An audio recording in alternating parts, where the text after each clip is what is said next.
국립현충원이라고 하면요, 주로 호국, 보훈 영령들이 안장된 곳으로 알려져 있죠. 그런데 꼭 호국, 보훈 영령들뿐만 아니라 이 남을 위해서 희생한 분들이 잠들어 있는 구역이 또 있다고 합니다. 자, 남을 위해서 목숨을 아끼지 않고 희생한 분들, 자, 어떤 내용이죠? 네, 바로 의사상자라고 저희가 지칭을 하는데 이런 분들이 바로 국립대전현충원 내에 같이 있습니다. 의사상자. 자, 지금도 약간 어떤 의미인지 하실 텐데요. 네. 직무 외의 행위로 위험에 처한 다른 사람을 구하기 위해서 구조를 하다가 사망하거나 부상을 입은 사람을 지칭하는 말입니다. 보통 우리가 의인이다 하는 그런 분들을 이야기하는 거군요. 자, 그래서요, 저희가 실제로 의사상자 묘역을 관리하는 현충원 관계자에게 직접 물어봤습니다. 어떤 곳인지 설명을 들어보시죠. 네, 이곳 국립대전현충원의 의사자 묘소에는 현재 48분이 안장돼 계십니다. 타인을 위해서 자기의 직무 이외에 타인을 위해서 생명을 구하다가 희생되신 분들이나 그로 인해서 상해를 입으신 분들이 이곳 의사자 묘소에 안장이 되고 있습니다. 다른 묘소하고 차이점은 없고 한평 기준으로 해서 비석이라든가 모든 게 기본적으로 똑같이 이렇게 해서 관리를 하고 있습니다. 자, 그러면 이 구역에는 어떤 분들이 지금 잠들어 계신지 대표적으로 좀 소개를 해주시죠. 얘기만 들으면 금방 알만한 분들이죠. 네, 한 번씩 다 그 신문지상에서 거론이 됐던 분들인데요. 2006년도 진도 인근에서 해수욕장에서 초등학생을 구하고 사망한 최종민 씨가 있습니다. 네. 최종민 씨 당시 35살이었는데 이분이 최초로 안장이 됐고요. 이후에는 최연소 안장도 있습니다. 변지찬 님인데요. 이분은 2005년도에 자신의 친구를 구하다가 물에 빠져서 사망하게 됩니다. 네. 그래서 최연소 안장이 되겠고요. 또 안치범 씨가 있습니다. 2016년도 9월에 서울 마포 화재 현장에서 이웃들을 구하고 사망하신 분이 되겠습니다. 이런 분들 총 합해서 48분이 국립현충원 대전묘역의 의사상자 묘역에 안장되어 있습니다. 네. 그러니까 원래 이 현충원에는 이 호국 보훈 영령들이 안장되는 곳인데 2007년도에 법이 바뀌면서 그때부터 이제 의사상자들도 의인들도 이렇게 안치가 될 수 있도록 법이 바뀌었다 이렇게 알려져 있습니다. 자, 마지막으로 10번째 소식이 남아 있습니다. 어떤 내용이 준비되어 있는지 함께 확인해 보시죠. 조사가 집중적으로 진행되고 있습니다. 네, 자, 공항에서뿐만 아니라 이 검찰로 압송되는 검찰 차량 안에서 이 정유라 씨가 다리를 꼬고 앉아 있는 모습이 언론에 포착이 됐습니다. 게다가 또 이 눈에는 서클 렌즈라고 하죠. 패션용 서클 렌즈까지 끼고 있어서 지나치게 여유 있는 모습이 아니냐 이런 지적이 나오고 있어요. 네, 일단 요즘 사람들의 세태를 반영한다 이런 얘기들도 좀 있고 네. 일단 오랜 기간 동안 준비를 했으니까 매우 당당한 모습이 보여질 것이다 이런 분석도 나오고 있습니다. 또 하나는요. 그 정유라 씨의 일이 대부분 자신의 죄가 크지 않다는 점을 미리 알고 있기 때문에 대부분의 일은 어머니가 저질렀기 때문에 자신은 괜찮을 것이라고 판단한 것으로 보입니다. 네. 자, 그런데 손수호 변호사님. 네. 어제 이 공항에서 있었던 기자회견, 이 내용, 인터뷰하는 정유라 씨의 태도, 말투, 표정을 보고 이틀째 지금 이야기가 이어지고 있습니다. 그런데 자, 검찰 출신 변호사께서 이런 분석을 내놨어요. 그러니까 변호사에게 철저하게 코치를 받고 여러 번 연습까지 한 것으로 의심되는 멘트였다. 이렇게 분석을 하던데 어떻게 보십니까? 네, 당당하고 자유분방한 그런 모습이 원래 성격 때문에 그렇게 됐을 수도 있고요. 네. 그런데 사실 사전에 준비하고 누군가의 조언을 듣지 않고서는 네. 여러 카메라도 있고 기자도 있고 이런 상황, 더군다나 수갑까지 찬 상태에서 네. 냉정하고 여유를 찾기는 쉽지 않습니다. 그런 점을 감안한다면은 누군가의 법적인 조언이 있지 않았겠느냐라고 네. 하는 생각을 할 수 있겠고요. 더군다나 그런 태도나 표정뿐만 아니라 그 앞에서 했던 이야기도 주목해야 되는데요. 내용도. 네. 이게 별 내용 아닌 것처럼 쉽게 얘기했지만 사실은 형식은 허술했지만 내용은 치밀하게 좀 준비한 것으로 보입니다. 어떤 부분이 제일 치밀했던? 네, 일단 나는 모른다. 네. 엄마가 했을지 모르겠지만 나는 잘 모른다라는 이야기를 했는데요. 이게 바로 범죄에 대한 인식이 없다. 즉 고의가 없다는 내용으로 바꾸어서 이해할 수 있습니다. 네. 이럴 경우에는 설령 모든 그런 범죄 행위의 수익, 혜택은 정유라 씨가 입었을지 몰라도 네. 그 그에 대한 그런 범죄에 가담한 것은 아니기 때문에 형사처벌을 피해 나갈 수 있거든요. 네. 그런 점까지 혹시 코칭을 다 받아서 한 이야기가 아니겠느냐라고 네. 하는 이야기가 법조계에 지금 있습니다. 자, 여기 뭐 동행 취재를 했기 때문에 어떻게 네. 보면 물리적으로 가장 가까이서 정유라 씨를 지켜봤을 동정민 특파원 네. 어떻게 보셨어요? 정작 그 장면은 비행기를 같이 타고 왔기 때문에 내리느라고 못 봤고 화면으로 나중에 봤을 텐데. 네, 이게 손 변호사님 말씀대로 일단 치밀하게 준비를 했을 겁니다, 분명히. 네. 그리고 이미 소환을 자기가 될 것을 알고 본인이 사실상 선택을 한 것이기 때문에 준비는 했을 텐데 거기에 하나 좀 추가돼야 될 것이 본인의 감정이 아닐까 싶습니다. 왜냐하면 1월에 재판정, 올보르에서 재판정 때도 기자들과 만날 때 굳이 하지 않아도 될 엄마에 대한 약간의 증오심이라고 할까요? 네. 엄마가 시켜서 난 했는데 그동안 엄마와 나는 너무나 사이가 좋지 않았다. 네. 그렇기 때문에 난 억울하다라는 얘기를 합니다. 그 억울하다의 주어가 엄마가 잘못한 것을 왜 나한테 뒤집어 씌우냐 이런 느낌이거든요. 아하. 어제도 계속해서 엄마가 시킨 대로 했고 나는 전공도 모른다라고 얘기하는 것들이 모두 다가 엄마가 시킨 대로 나는 대학도 하기 싫었고 승마도 하기 싫었는데 결혼까지 반대했던 그 엄마에 대한 아하. 증오심의 그 감정이 표현된 것이 조금 더 길게 인터뷰를 하게 된 원인이 아닐까. 아하. 예, 치밀한 준비와 엄마에 대한 약간 불만, 증오심이 좀 담겨 있지 않을까. 그렇고. 어머니 최순실 씨는 계속 재판장에서 지금 딸을 감싸고 있지 않습니까? 그렇죠. 전혀 대비되는 모습입니다. 네. 자, 그리고 이 구속영장이 오늘 중으로 아마 청구가 될 것으로 알려지고 있는데, 글쎄요, 이 구속영장이 지금 이 정도 시간 안에 그러니까 청구가 되는 거면 빠른 겁니까? 어떻습니까? 이제 체포영장이 발부되었고 발부된 체포영장을 집행하는 방식으로 체포가 됐는데요. 네. 이런 경우에는 체포한 때부터 48시간 이내에 구속영장을 청구하거나 아니면 청구하지 않거나 못할 경우에는 석방해야 됩니다. 네. 검찰 입장에서는 정유라 씨에 대해서 그냥 석방하고 싶어 하지는 않을 것입니다. 네. 그렇다면 구속영장을 청구할 텐데 이게 48시간이 우리나라에 입국한 후부터 48시간이 아니고요. 체포가 된 때부터입니다. 체포가 된 때는 이제 그 동정민 기자님도 보셨겠지만 비행기 안에서였습니다. 그렇다면은 그게 바로 5월 31일 새벽 4시 8분인데요. 그러면은 바로 뭐 몇 시간 남지 않았네요. 6월 2일 내일 새벽 4시 8분까지는 구속영장을 청구해야 되는 상황에 처해 있습니다. 네. 그렇기 때문에 시간이 여유가 있지는 않습니다. 따라서 네. 그동안 검찰이 굉장히 여러 가지 준비를 사전에 해 놓았어야만 구속영장을 청구하고 그 영장이 발부될 수 있지 않을까 그렇게 네. 생각합니다. 자, 그리고 최순실 씨의 변론을 맡고 있는 이경재 변호사가요. 어제 정유라 씨의 검찰 조사 전에 1시간 정도 접견을 했습니다. 그러면서 정유라 씨에 대한 이런 이야기를 했습니다. 들어보시죠. 좀 전에 그 정유라 씨를 만나서 약 1시간 좀 못 미치게 접견을 했습니다. 이게 사실 그대로 다 얘기하고 검찰의 처분에 맡기기로 그렇게 얘기했습니다. 수사 결과를 지켜보겠습니다. 입국하겠다는 의사결정은 전적으로 정유라의 결정에 의한 겁니다. 자진해서 출석하는 이기 때문에 구속영장을 청구한다면은 법원에 적극 설명합니다. 자, 저기서 법원에 적극 설명을 하겠다. 이거는 이의를 제기하겠다는 건가요? 예, 보통 어떤 절차를 취할지는 지금 정확히 예상하기 좀 어렵습니다만, 네. 일단은 법원에 이제 그 영장실질심사가 열릴 텐데요. 네. 여기에서 구속사유가 존재하지 않는다. 또한 범죄 사실이 소명되지 않았다라는 입장을 적극적으로 이제 밝힐 것으로 보이고요. 네. 더군다나 이경재 변호사가 그동안도 이제 그 여러 차례 의견을 밝힌 바 있습니다. 정유라 씨에 대해서 형사처벌하기는 쉽지 않을 것이다. 네. 라는 이야기를 계속적으로 했는데요. 이게 아마 최순실 씨에게 이야기를 들었을 수도 있습니다. 네. 특히나 이제 실제로 정유라 씨가 범죄에 가담한 게 아니고 나는 정말 몰랐고 엄마가 해주는 대로 이익만 받았다라고 주장한다면 검찰에서 구속영장을 청구해서 발부받기까지는 여러 가지 난관이 있을 것으로 보입니다. 그렇군요. 자, 그런데 지금 체포 상태여서 남부구치소에 지금 머물고 있지 않습니까? 그런데 이 남부구치소에는 지금 엄마인 최순실 씨도 같이 있지 않습니까? 그러면 네. 혹시 지금 유치 중에 혹시 만나거나 이럴 일은 없나요?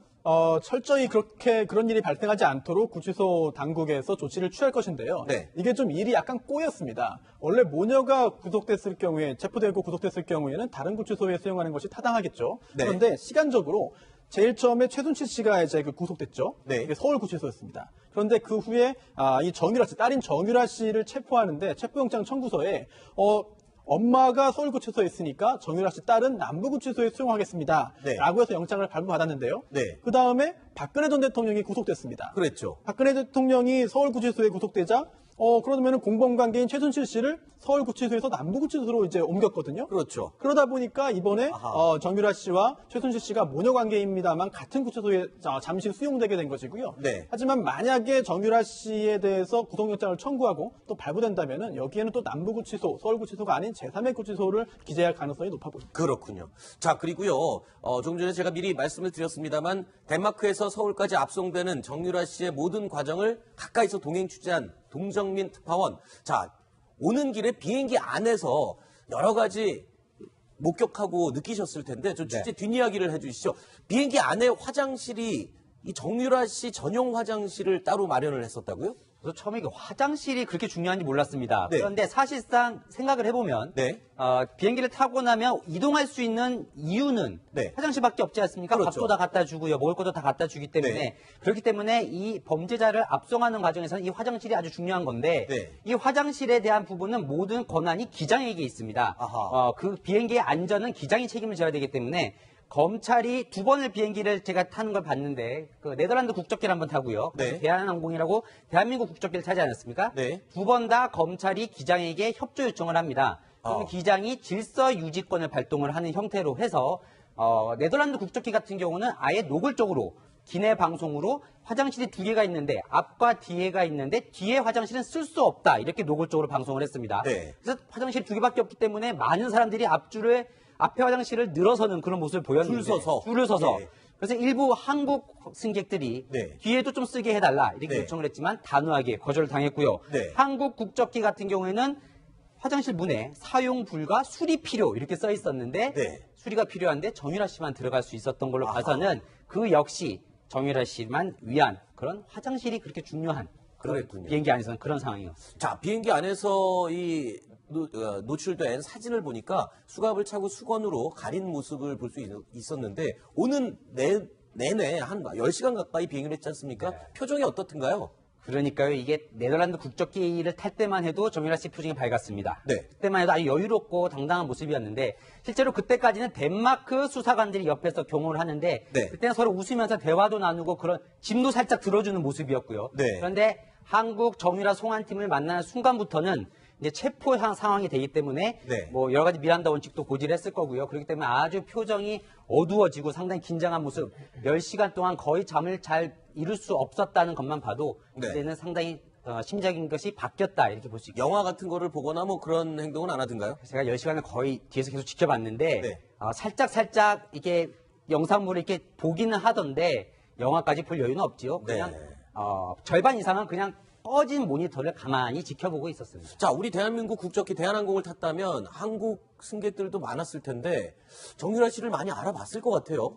이렇게 보면 될 것 같습니다. 한 절반 정도는 이미 정유라 씨가 그 비행기에 타고 있는 것을 알았습니다. 그렇기 네. 때문에 비행기를 승객과 같은 통로로 타지 않고 따로 활주로 해서 별도로 탔기 때문에 대신 그 대기하는 곳의 창문을 통해서 그 진입하는 모습을 볼 수 있었습니다. 많은 사람들이 창가에서 사진을 찍는 모습을 볼 수 있었고 그러나 내릴 때는 거의 모든 승객이 알고 있었다 이렇게 보면 될 것 같습니다. 네. 사람들이 삼성호호 지나다니면서 저기가 정유라가 있다라는 얘기를 곳곳에 모여 있었고 아하. 특히 정유라 씨를 보기 위해 맨 뒤에 화장실을 왔다 갔다 하는 승객들도 많이 있었습니다. 아하. 그 보러 오는 승객들을 좀 의식하거나 뭐 그러진 않던가요, 정유라가? 정유라 씨가요 이렇게 창밖에 이렇게 멍하니 앞을 보긴 했지만 사람들을 아주 적극적으로 쳐다보는 모습도 보였습니다. 아, 그래요? 그러니까 예, 사람들이 관심이 있다는 것은 네. 정유라 씨를 충분히 느낄 수 있었을 텐데 경호원들이 송환팀이 워낙 뭔가 가까이 오기만 일어서서 약간 네. 제지하는 모습을 취해서 승객들이 이렇게 가까이 접근하기는 쉽지 않았습니다. 네. 자, 그런데요, 이 정유라 씨 어제 기자회견에서요, 이런 기자들의 질문에 체류 비용, 자, 몇 개월, 수개월 동안 해외에 머무는 동안 그 체류했던 그 비용을 어떻게 한 거냐라는 물음에 이렇게 답을 했었죠. 들어보시죠. 덴마크에서 그동안 오래 버텼는데 귀국 결심한 이유는 뭡니까? 아기가 거기서 너무 혼자 오래 있다 보니까 가족도 없이 빨리 입장 전달하고 오해도 풀고 해서 빨리 해결하는 게 나을 것 같아서 들어왔습니다. 지난번에 통화 거부하셨을 때는 아들 이유로 거부하셨는데 이번에 그럼 고모분하고 아들분은 따로 들어오시는 건가요? 네, 따로 들어. 현지에서 생활하시는 고모분하고 아들분은 체류 비용을 어떻게 해결하시는 건가요? 그건 제가 모르니까. 저는 계속 안에만 있어서 아기만 일주일에 몇 번. 본인의 변호사 비용도 자, 정유라 씨 하면은 아들과는 잠시도 떨어져 있을 수 없다라고 아들에 대한 집착을 많이 보인 인물인데 지금 따로 두고 온 아들에 대한 체류 비용 난 모른다. 이거 이해가 됩니까? 상식적으로 이해를 할 수 없는 대답인 것 같아요. 그러니까 어제 기자회견 중에 제가 제일 주목했던 부분은 바로 저 부분입니다. 네. 그 전까지만 해도 아까 제가 말씀드렸다시피 엄마에 대한 여러 가지 주모, 네. 엄마에게 피해가 갈 수 있는 얘기도 다 했는데 정작 체류 비용을 모른다. 이게 네. 상식적으로 납득이 되지 않지 그렇죠. 않습니까? 여태까지 그러면 아들을 어떻게 제일 엄마가 생각해야 될 게 생활비나 교육비 같은 걸 텐데요. 그렇죠. 그렇기 때문에 이 부분은 지금 의혹이 있고 있는 그 독일의 은닉재산 부분과 또 직결될 수 있는 부분이기 때문에 정유라 씨가 상당히 변호인과 입을 맞춘 부분이 아닌가 이렇게 네. 생각을 해봅니다. 이 표를 보면서 한번 의심되는 부분을 설명을 한번 해주시죠. 네, 정유라 씨 아들에게 체류 비용은 과연 어디서 나올 것인가라는 네. 부분입니다. 독일에 재산이 있다면 크게 두 가지 회사가 있었죠. 네. 비덱스포츠와 WK입니다. 제가 비덱스포츠의 대표인 캄프라드 대표와 지난 1월에 단독 인터뷰를 했을 때 캄프라드 대표는 올해 1월까지는 내가 지원을 하기로 했다라고 얘기를 해왔습니다. 그러니까 최순실 씨에게 비덱스포츠를 돈을 주고 살 때 그 부분은 어느 정도 계약에 들어있었다. 네. 그런데 지금 이미 1월에서 지금 5월까지 온 상황이기 때문에 그동안에도 비덱스포츠가 계속 돈을 댔을 것인가. 캄프라드 대표는 당시에는 1월 이후에는 내가 지원하지 않겠다라고 얘기를 했거든요. 네. 그런데 그렇게 되면 과연 돈이 나올 데가 없습니다. 엄마는 네. 이미 감옥에 가 있고요. 그렇게 되면 비덱스포츠에 줬을 것이니 아니면 이미 청산 작업에 들어갈 또 다른 회사죠. WK에서 줬을 것인지 아니면 여러 가지 의혹이 나오는 대로 제3의 은닉재산이 있는 것인지 이 부분은 아마 검찰에서 조사를 할 것으로 보입니다. 네. 자, 그런데 이 정유라 씨 만약에 이제 언제 아들이 한국에 입국하는지 날짜는 밝힐 수 없다라고 얘기를 했는데 한국에 오게 되면 아들과 같이 지낼 수는 있는 건가요? 어떻게 되는 겁니까? 손수호 변호사님. 네. 네. 지금 만약에 구속되지 않고 지금 석방된다고 한다면은 뭐 아들과 당연히 지낼 수 있겠죠. 그런데 만약에 구속된다고 한다면은 문제가 좀 복잡해집니다. 네. 이게 형집행에 관한 법률에 따르면은요, 그 일정 연령 이상의 경우에는 함께 지낼 수가 없는데, 네. 지금 제가 알기로는 이 정유라 씨의 아들의 경우에는 우리 법에서 허용하는 연령을 이미 넘겼습니다. 네. 따라서 정유라 씨가 만약 구속되어서 구속영장이 발부되어서 구치소에 수용된다고 한다면 아들과 함께 지낼 수는 없는 상황이 되는 것이죠. 네.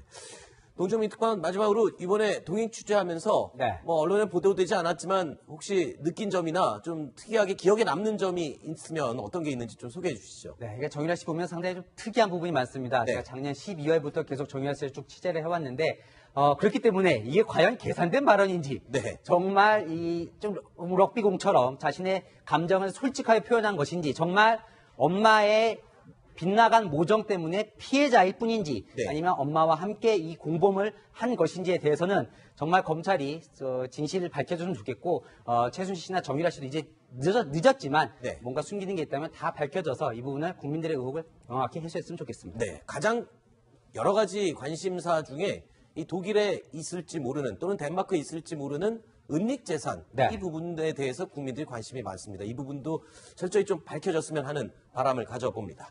자, 동정민 특파원 얘기는 여기까지 듣도록 하고요. 다시 또 파리로 돌아가셔야죠. 네, 내일 돌아갑니다. 네, 알겠습니다. 자, 이어지는 코너에는요, 김정봉 전 NSC 정보관리실장과 함께 하겠습니다. 오늘 수고하셨습니다. 고맙습니다. 자, 뉴스탑 10. 조금 전에 제가 1위 소식이라고 잘못 말씀드렸는데요. 6위 7위 소식이었고요. 지금부터 준비된 소식이 오늘의 탑 10이 고른 1위와 2위 소식입니다. 어떤 내용인지 확인해 보시죠.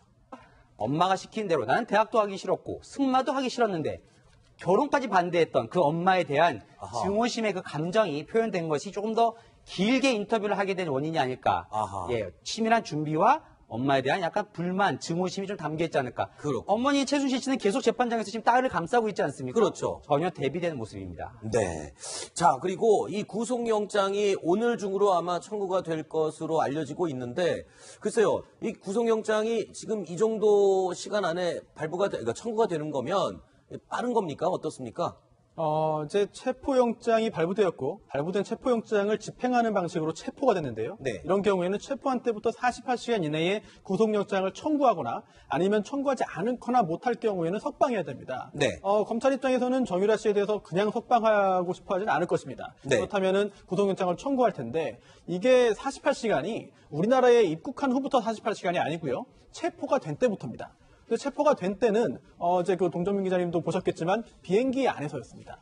그렇다면은 그게 바로 5월 31일 새벽 4시 8분인데요. 그러면은 바로 뭐 몇 시간 남지 않았네요. 6월 2일 내일 새벽 4시 8분까지는 구속영장을 청구해야 되는 상황에 처해 있습니다. 네. 그렇기 때문에 시간이 여유가 있지는 않습니다. 따라서 네. 그동안 검찰이 굉장히 여러 가지 준비를 사전에 해 놓았어야만 구속영장을 청구하고 그 영장이 발부될 수 있지 않을까 그렇게 네. 생각합니다.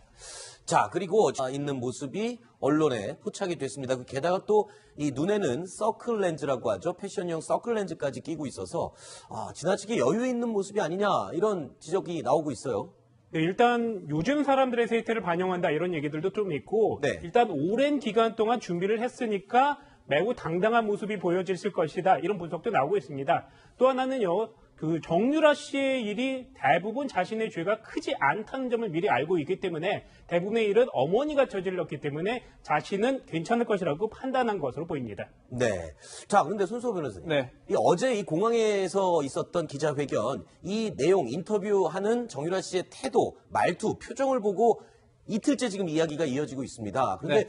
자, 검찰 출신 변호사께서 이런 분석을 내놨어요. 그러니까 변호사에게 철저하게 코치를 받고 여러 번 연습까지 한 것으로 의심되는 멘트였다. 이렇게 분석을 하던데 어떻게 보십니까? 네, 뭐 당당하고 자유분방한 그런 모습이 원래 성격 때문에 그렇게 됐을 수도 있고요. 네. 그런데 사실 사전에 준비하고 누군가의 조언을 듣지 않고서는 네.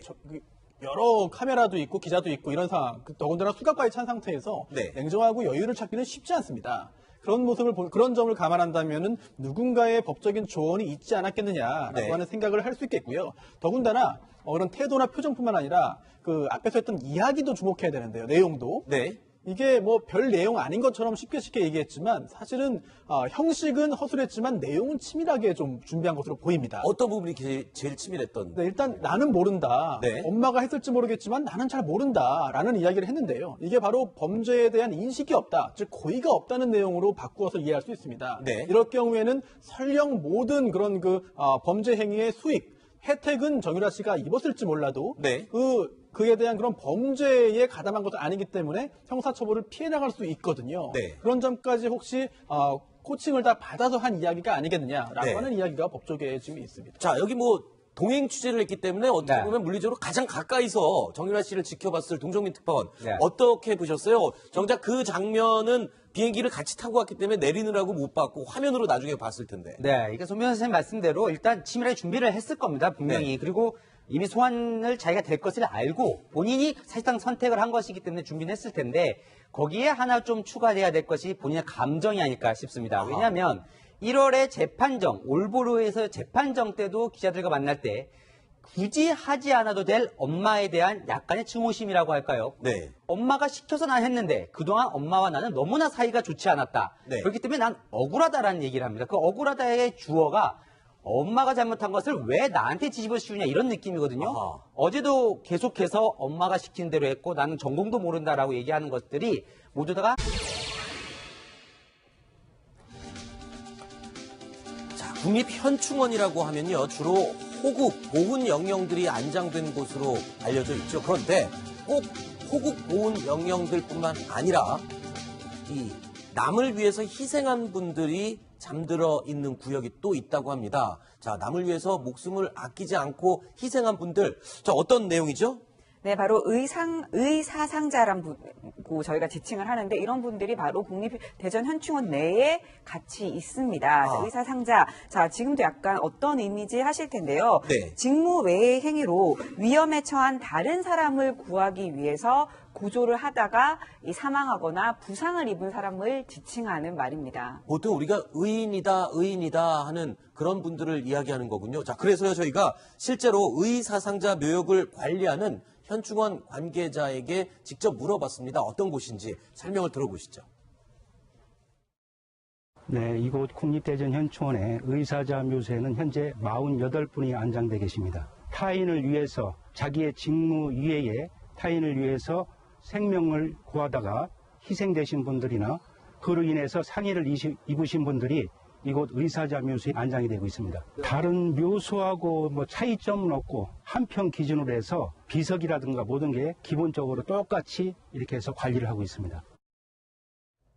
자, 그러면 이 구역에는 어떤 분들이 지금 잠들어 계신지 대표적으로 좀 소개를 해주시죠. 얘기만 들으면 금방 알만한 분들이죠. 네, 한 번씩 다 그 신문지상에서 거론이 됐던 분들인데요. 2006년도 진도 인근에서 해수욕장에서 초등학생을 구하고 사망한 최종민 씨가 있습니다. 네. 최종민 씨 당시 35살이었는데 이분이 최초로 안장이 됐고요. 이후에는 최연소 안장도 있습니다. 변지찬 님인데요. 이분은 2005년도에 자신의 친구를 구하다가 물에 빠져서 사망하게 됩니다. 네. 그래서 최연소 안장이 되겠고요. 또 안치범 씨가 있습니다. 2016년도 9월에 서울 마포 화재 현장에서 이웃들을 구하고 사망하신 분이 되겠습니다. 이런 분들 총 합해서 48분이 국립현충원 대전묘역의 의사상자 묘역에 안장되어 있습니다. 네. 그러니까 원래 이 현충원에는 이 호국 보훈 영령들이 안장되는 곳인데 2007년도에 법이 바뀌면서 그때부터 이제 의사상자들도 의인들도 이렇게 안치가 될 수 있도록 법이 바뀌었다 이렇게 알려져 있습니다. 자, 마지막으로 10번째 소식이 남아 있습니다. 어떤 내용이 준비되어 있는지 함께 확인해 보시죠. 조사가 집중적으로 진행되고 있습니다. 네, 자 공항에서뿐만 아니라 이 검찰로 압송되는 검찰 차량 안에서 이 정유라 씨가 다리를 꼬고 앉아